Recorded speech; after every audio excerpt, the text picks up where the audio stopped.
I'm just going to start. You need to tell us a little bit about you and Fyli, what you're doing. I like the whole aspect of duality, creativity, what you're building, empowerment, connections.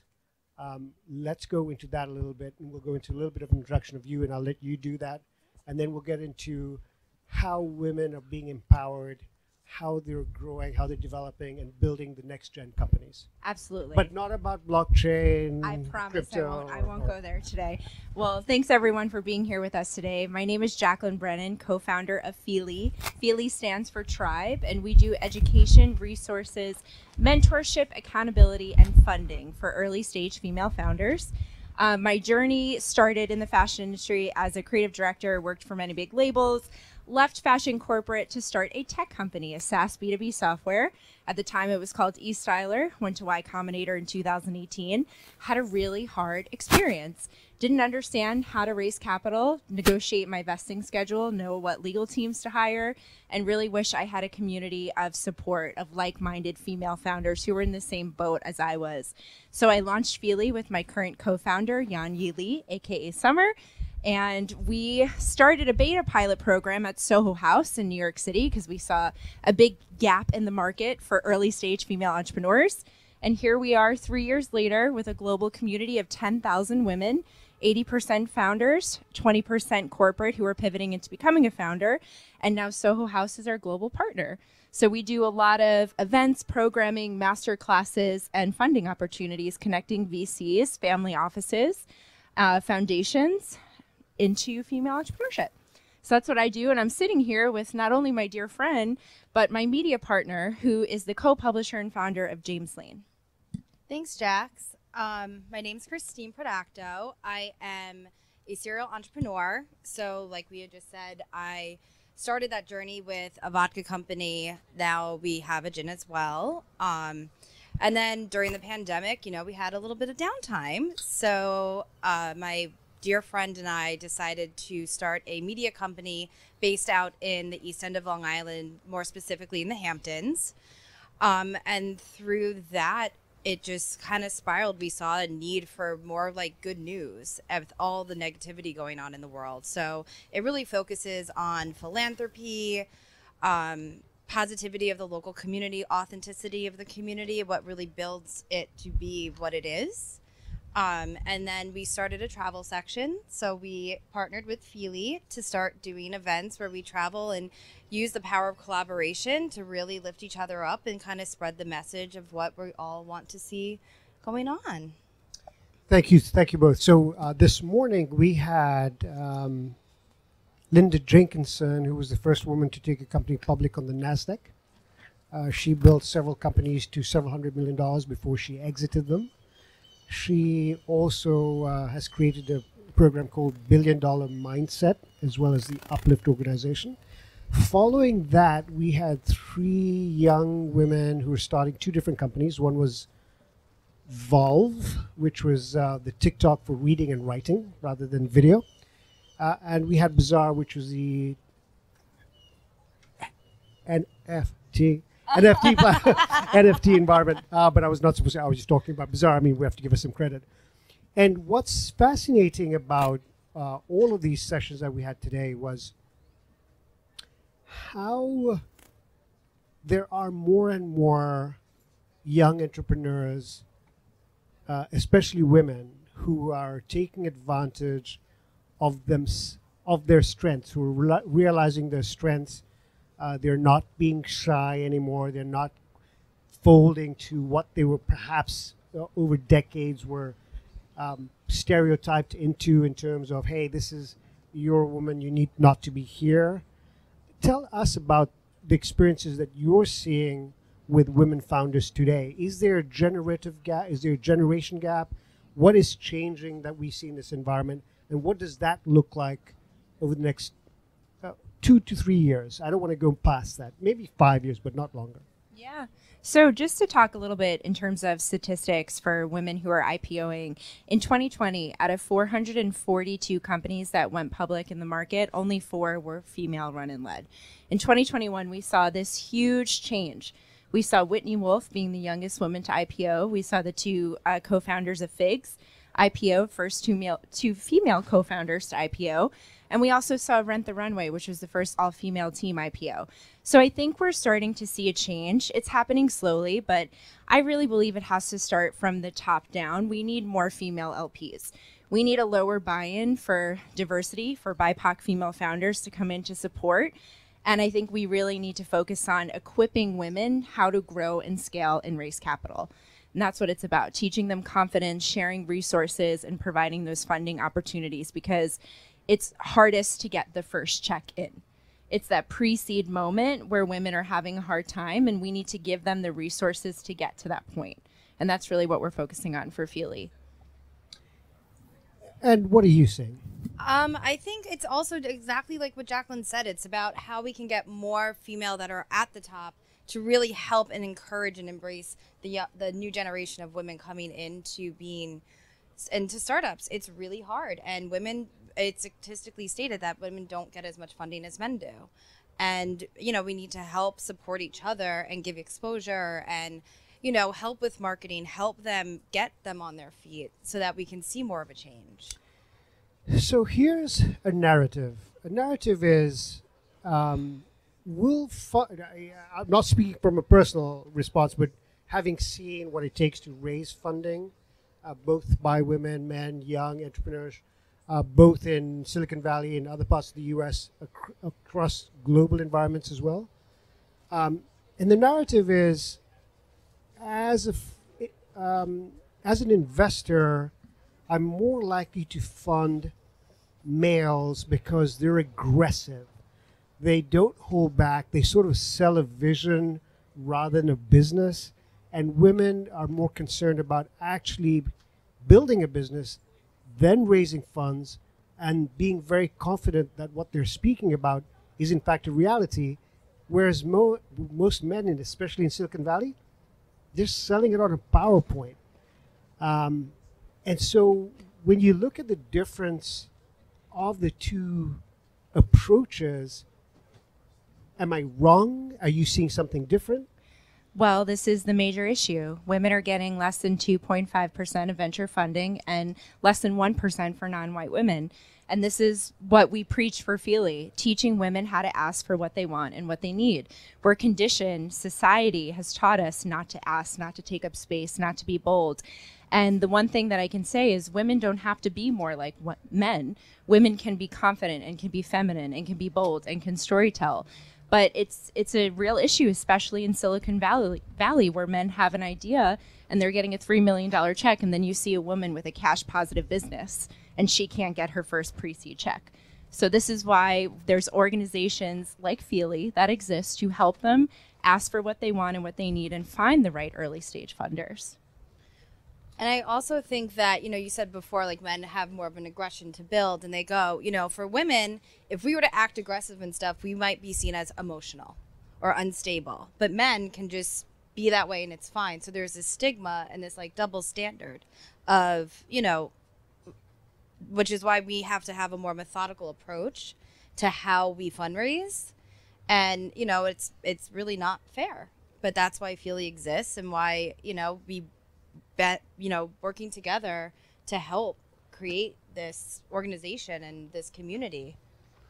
So then can you tell us a little bit more about, based on the fundraise that women as opposed to men will go through, the valuation of the company that they're raising on? If we go with the stereotype that men are building companies based on hype, women are more thoughtful and creative, is there a difference in the valuation statistics of what they raise? That's actually a really great question. When we're looking at our Fyli community and we're looking at our women who are venture funded, I'm seeing valuation caps in the early stage between 10 and 20 million, which can be pretty low considering if you're looking at a large CPG brand or a tech company. I do believe that it's equipping women not only with the right legal team, but really walking them through the process of growth scale to get them to that point.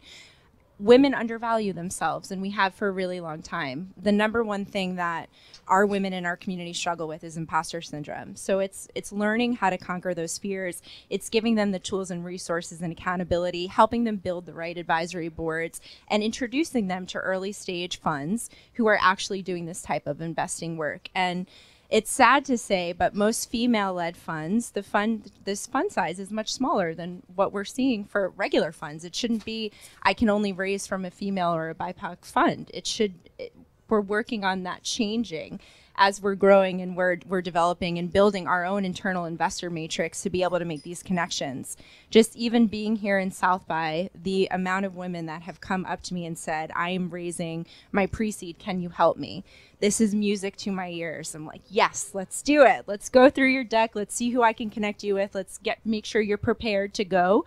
And I really think it's about asking for what we want, what we need, being confident on it, and really selling the business, selling the story, selling the passion. Men do that really well. Now we have to equip our female founders to do that.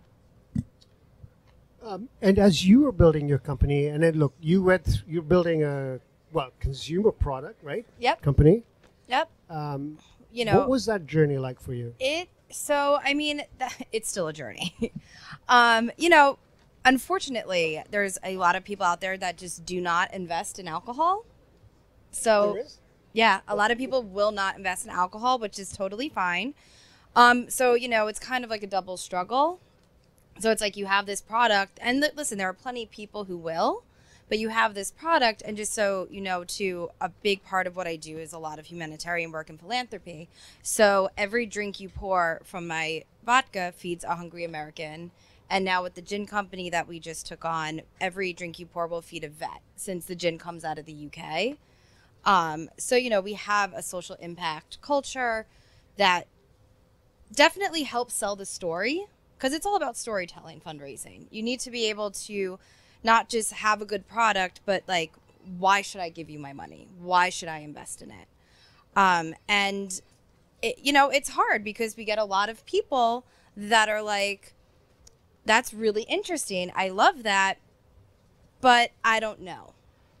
I feel like I'd rather get a clear no or a clear yes instead of I kind of feel bad not investing, but I don't invest in alcohol, so maybe. So actually, you lead to a really good point, which I want to pick up on here with you, Jacklynn. A clear no, a clear yes, based not on the product, but on the woman founder. Well, first of all, the word no for me is just a starting point to negotiate. The word no doesn't hurt. I don't mind it. I can change that. It might be no today. It might be no in the next hour, but tomorrow might be yes. So being a founder, you really build resiliency and thick skin. You are told no over and over again, and you can't let it break you. I have a little notes section on my phone when I go through our own investor and pitch meetings. We're in the midst of closing our $1 million pre-seed now for Fyli. And I look at someone like, Melanie Perkins of Canva. She was told no over 178 times when she was raising, and now she's a self-made billionaire. So I remind myself those stories of resiliency where you just got to keep going, keep rolling with it, and no is just a starting point. So that's a good stat for anyone building a company. I would say you've heard 178 no's, right? She got 178 no's, and she's a self-made female billionaire. And if you look at the data statistics of all requests for funding, it's very rare that you will get the first significant round without going through 100 no's. Absolutely. Oh, yeah. Absolutely. And the word no doesn't hurt. It's just a starting point. Yes. And sometimes no, it's just, a lot of people that I've talked to too, they just say, they're like, no, but then 6 months later, we'll start building out more. And then we're like, okay, we don't want to do a smaller check. We want to do a bigger check. But so get yourself to that evaluation. And you're like, okay, great. But right now I kind of need a little check. Yeah, no, absolutely. What I find is when people come to raise money and I may say no, or other investors may say no, and I always wait for the next question, which is why? Yes. Why not? Yeah, why? Why not? And I think we also have to get comfortable asking for why, because when we're getting feedback, that's how we learn. That's how we grow. That's how we improve. Even if it's a no, I always say, okay, well, why? Tell me why now. I want to know why it's no now, and then they'll tell me, and then I can work on improving it or hitting those milestones, getting to those markers, and then I'll circle back with them. Yeah, feedback is the best thing you can do, even though it's no. Usually, obviously, with mine, it's like, I don't invest in alcohol. And you're like, great. But yeah, asking the why and getting the feedback is only going to help you succeed in the long run as you fundraise. As you take, knocking on that door, getting in the first step is so important. Never take it emotionally, never take it negatively, because these are doors that that have been opened for you. And there's always a time to come back when the time is right. But let's go to this global environment that we're looking at, that you've started building 10,000 women globally that are engaged with Fyli, developing, growing companies. Give us an idea of, in the global environment, do you see differences in the kinds of companies that they're building? That's the first question, and I'll go to the second question. So to answer your question, absolutely, yes. When we're looking at the U.S. landscape or even Canada, it's tech, marketing, CPG for female founders. When we're looking at China, we're opening our first cohort in Shanghai, China. We're looking mostly at tech. When we're looking at Europe, we're looking mostly at fashion and beauty. So we're definitely seeing a large change, and also the cultural perspective and mindset of raising capital and just like the entrepreneurship space globally in China is very different than what it is here in the US. So based on China tech, Europe fashion, North America CPG, is this because of culture, education? Why are the differences? Yeah, I think it's a mix of all of the above. I really do. I think the US, we see a lot of diversity with our female founders because they simply have access to it. They're able to surround themselves with different advisors, investors, partners, collaborators. I think women in China, specifically in Shanghai. Shanghai was rated top 5 cities globally for female entrepreneurship. I think the new generation of female founders in Shanghai are really going to shake things up, and we're going to start to see a lot of growth in tech consumer products. Also in Europe, there's a big appetite for this there now. We're seeing a lot of creatives in Europe as well, journalists, writers, photographers, really skilled individuals, artisans who are looking to grow and scale their businesses as solo founders. One question more before I come to you is the cultural foundation that you see amongst women globally, is it different, similar? That's, the reasons why they don't do what they're not supposed to do. Yeah, so in the United States, I see female founders as being a little bit more bullish, being a little bit more confident, speaking up a little bit more. I think that will change in other environments, 100%. But we do see these cultural differences. But overall, Fyli stands for tribe. We are a family. We are a community. We're already starting to do work in partnership collaborations with women in China who want to enter the U.S. market, and vice versa. Founders from the United States who want to enter the Chinese market. My co-founder is from China, Yan Yi. She goes by Summer. So just even having this, global partnership with my co-founder as going to be boots on the ground and being in China to be able to do this type of work together. If there's any way that we can bridge these two countries, it's definitely through women. That I can say. The power of collaboration is real, y'all.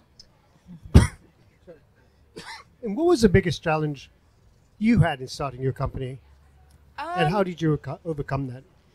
I think, going to the CPG side of one of my companies, it was more of like, we had this concept, we created it, but none of us knew anything about the field in which we were going into. So none of us come from the alcohol space. It just was like, we're going to do this and just see what happens. And it's been a struggle. And then fast forward to my media company, my partner on it was the editor of a paper for 15 years out there, has the connections, has the know-how of like how much it costs to print, what to do, distribution. And it was so much easier. So finding the right partnership. Finding the right partnership. Okay, very it's cool. really about finding that. We are on live stream, South by Southwest, here at Grit Daily House. If there is a call out or a comment you want to make to the audience today, what would it be? So I'll give my top things, my spiel that I would give for all female founders watching. Keep taking up space. Keep being authentic to who you are and your values, and ask for what you want and what you need. You can check us out at Fyli, Fyli tribe.com. Wonderful. Break bread with Jacklynn and Fyli globally at the Soho environment. you. Thank you both. Thank you. Thank you both. Thank you so much.